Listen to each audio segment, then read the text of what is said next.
Hey guys, তো cake কাটার প্রস্তুতি পর্ব শুরু হয়ে গেছে। কিন্তু ব্যাপারটা কি হয়েছিল জানো, ফ্যান চলছিল তো তার জন্য দেশলায় কোনো মতেই মোমবাতি জ্বালানো গেল না।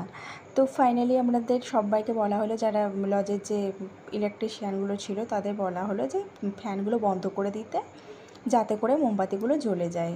তো দেশলাই যখন জ্বললো না, তখন পাশে যে রাঁধুনিরা ছিলেন তারা এই গ্যাস লাইটারটা দিলেন, আর ওই গ্যাস লাইটারটা দিয়েই মোমবাতিগুলো ধরানো হলো। তাও খুব অসুবিধা হচ্ছিল, আর যা গরম ছিল। তো ফাইনালি জ্বালানো হলো মোমবাতিগুলো। তো এবারে হবে কেক কাটা।